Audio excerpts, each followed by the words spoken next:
For today's video, we're going to talk about the brand new Surefire RC3, and we're going to discuss if it replaces the RC2.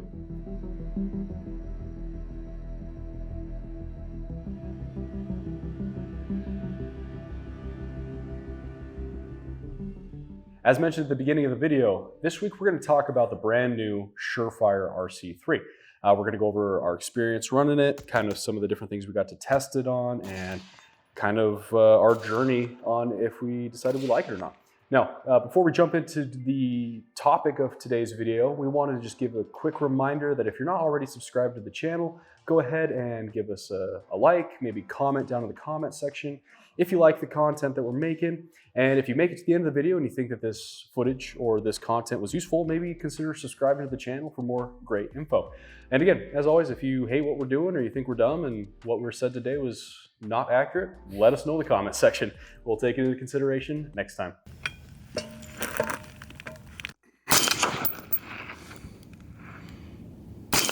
First things first, what is the RC3? The RC3 is Surefire's latest 5.56 can. It's more or less an RC2 with the added benefit of it being a 60% reduced back pressure can. The weight and the length and the collar system is going to be the exact same as on your RC2.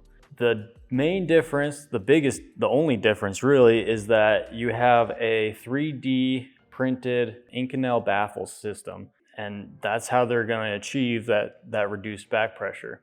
You do have a little bit of a flared front end. That front end does look quite a bit different, but more or less it's just an RC2 with less back pressure. The benefit of having a reduced back pressure suppressor over a traditional baffle stack suppressor is that reduced back pressures oftentimes will allow your guns to function a lot better. It's going to put a whole lot less wear and tear on the firearm. You don't need to change any mechanical features on the gun, like adjusting the buffer weight or putting it like an adjustable gas block, things like that. It allows the gun to function very similarly to how it would unsuppressed. The other major benefit, and probably the biggest reason guys go to a reduced back pressure suppressor, is because since the gun isn't being overwhelmed by all those back pressures and the gases, it means that you're not going to be breathing in all of those toxic fumes that are caused when shooting a suppressed rifle. And that is something that is especially common when you suppress an AR-15. What do you think of the can so far? Well, I have hearing protection in. That's true, but is it gassy? No, it's not gassy at all. That is really cool about it. It's so much better than a typical traditional baffle stack. And like when I was sighting in, how many rounds did I go through laying just in one spot, and I didn't have any gas in my face the whole time. That part's nice.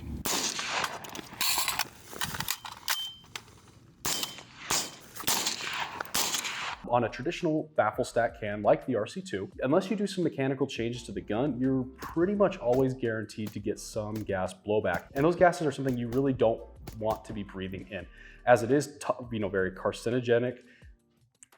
That's a hard word.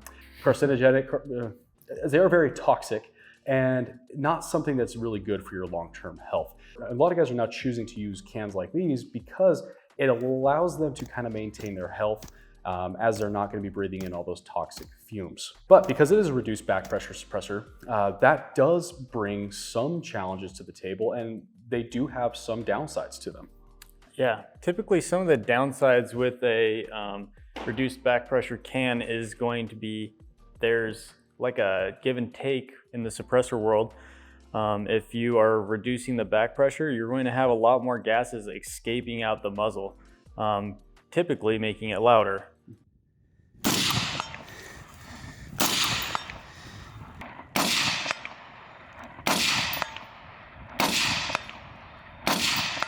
Good. They also typically will have worse flash reduction. And that was something I was pretty concerned about because Surefire has a long-standing prowess in the community of having a very, very good night vision compatible gun with very little flash signature. So I was worried that this can might suffer some ill side effects of it being a reduced back pressure can. The first night we took the can out, if I'm being honest, we were less than impressed initially. While the suppressor did exactly what it was advertised to do, in as much that we weren't breathing in those toxic fumes, we were noticing the gun was cycling much better. The ejection pattern of our shells was much better than the RC2. So it was doing what it was designed to do in that aspect.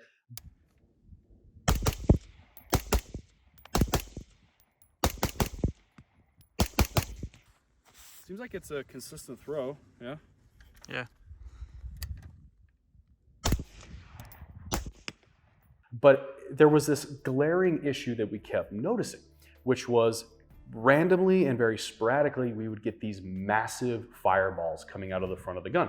Something that I have never seen with any other suppressor or even an unsuppressed rifle. It was so much worse than just shooting with nothing on the front of your gun, which was really odd, especially considering when we first took it out, it was in the morning and we were seeing these massive fireballs at like 12 o'clock in the afternoon. Yeah. You know, it was as sunny as could possibly be, and we were able to visually see these fireballs. And what was strange, and something that we couldn't figure out at the time, was, you know, what was causing this? It wasn't a first round pop, because it was very random within the shooting strains. We could do a really quick mag dump, and we'd get these fireballs like the 5th, 6th shot in that series. Sometimes it was the first round pop, but generally speaking, it wasn't. And we put a few hundred rounds through the gun that day, and while we didn't have the fireball all the time, it happened at least a half dozen to a dozen times while we were out there shooting. And that was really concerning to us because, as we mentioned before, Surefire has always been kind of known as one of the better suppressors for flash reduction. And because of that concern that we had where they might be sacrificing flash to allow more of that low back pressure, that was kind of a confirmation that maybe our worries were correct. So we had shot all this footage. We had come to our conclusions. We were trying to figure out how we're gonna make a video talking about how this suppressor, although you don't get gas in your face, there are massive downsides. And we started seeing that. We saw I think there was a lot of people kind of dealing with the same thing at the same time. Fortunately, we came across Surefire's kind of PSA announcement saying, if you are using a closed tine, like a muzzle brake, their muzzle brakes, with this suppressor, you may experience this fireball or just not adequate flash reduction. But if you were to use it with a flash hider, a 3-prong or 4-prong, any open tine muzzle device, that would solve the issue, more or less. That was kind of their PSA, right? Mm-hmm. And so we're like, okay, let's scrap this whole thing. Let's get a gun that has a 3-prong. Let's go out there and do it again. I had my doubt. Typically something like that isn't gonna change something that drastically. So we, at that point, got an 11.5 inch with a 3-prong, and we had a 16 inch with a 3-prong. And we went back out to the deserts and tested it again. And to our surprise, it completely changed. Mm-hmm. This whole new suppressor at that point. Well, what are we doing out here again? All right, so we are out here today testing out Surefire's claim that you can mitigate the muzzle flash from the new RC3 by using their 3-prong flash hider instead of a compensator. So all the previous footage we had done with the compensator. Now we're out here with 2 guns that have the 3-prong flash hider, so we're gonna give that a test and see if that actually holds true. Yeah, I'm hoping it does.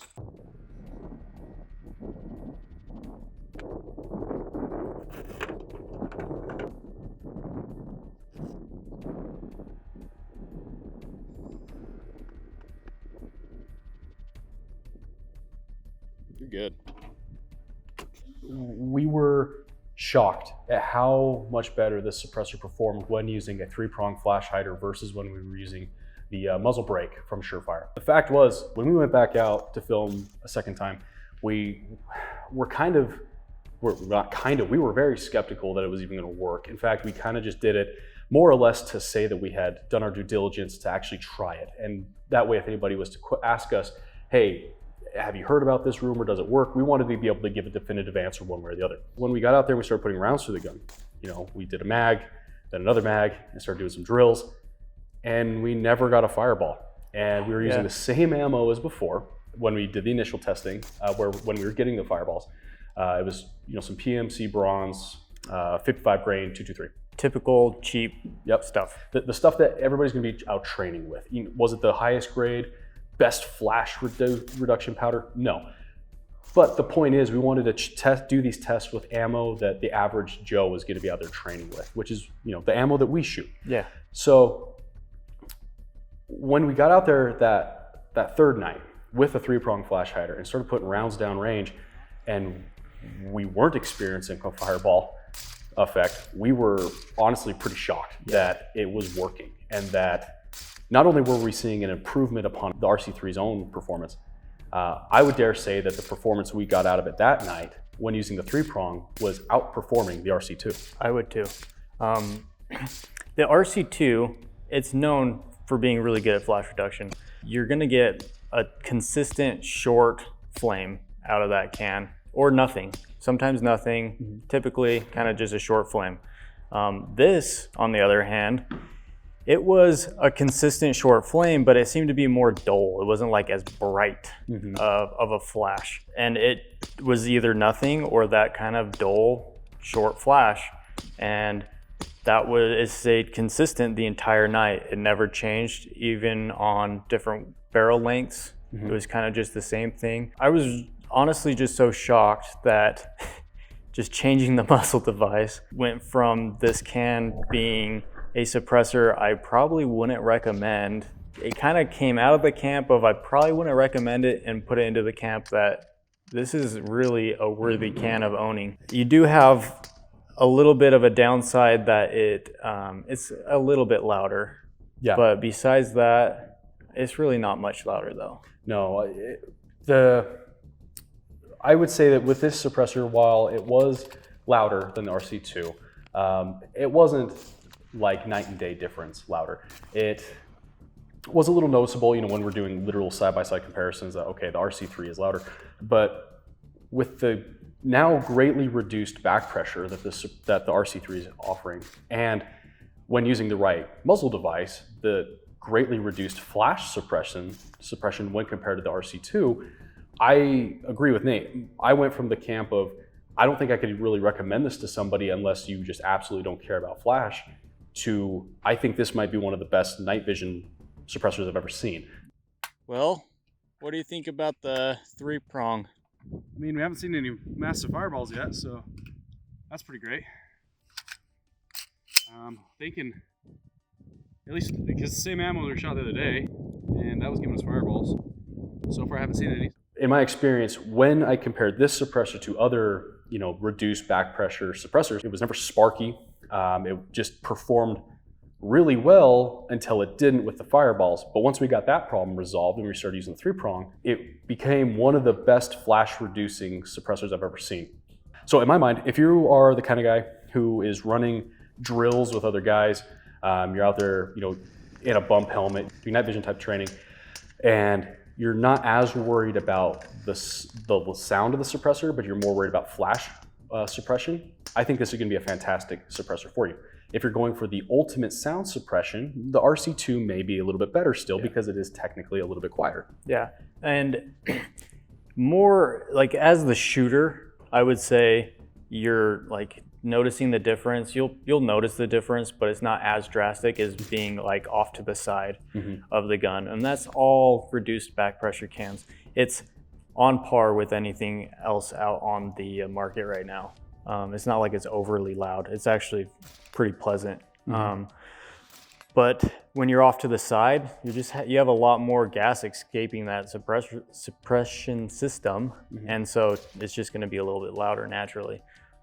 But most guys I know still have hearing protection in, and they're really looking for a good flash suppressing system.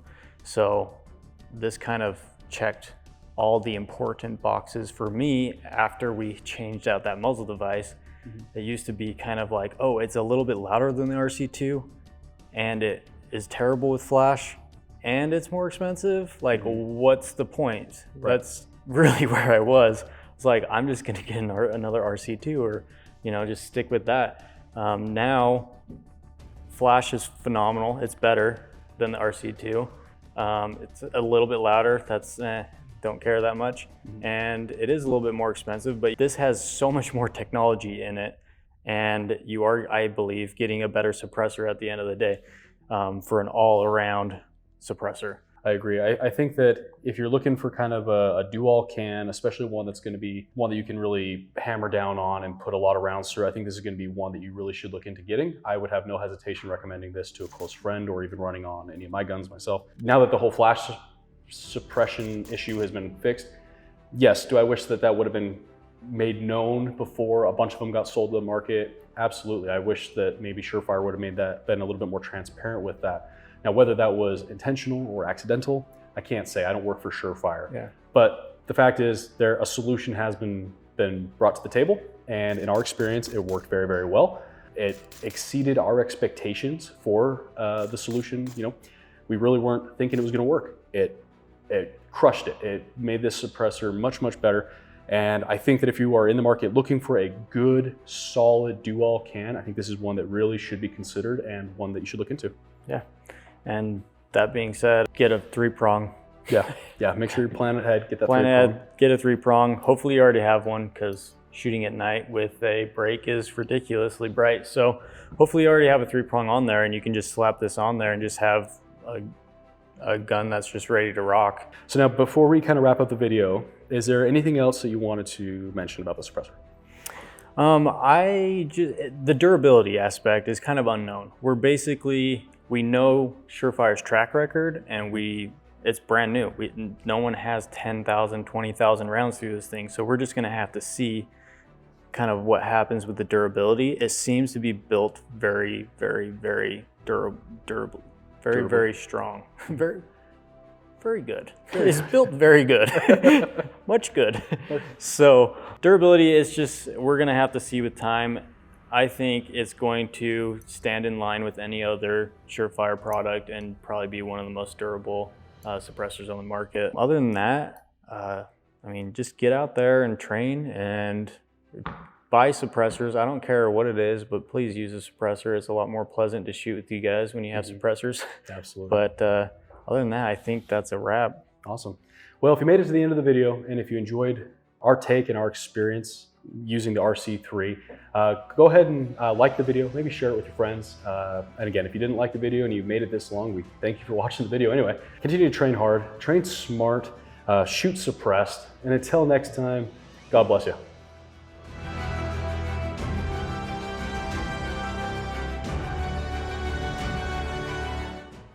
This suppressor is built more better.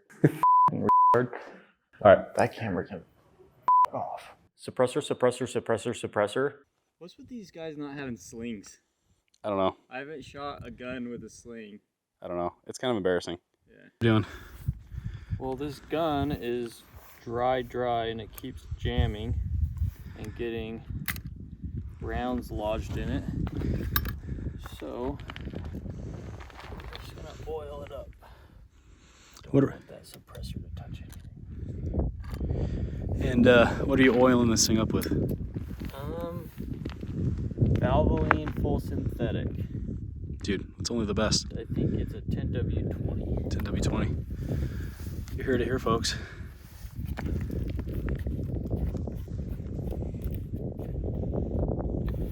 Just gonna dip that BCG right in there. She don't fit. Oh baby. Oh yeah.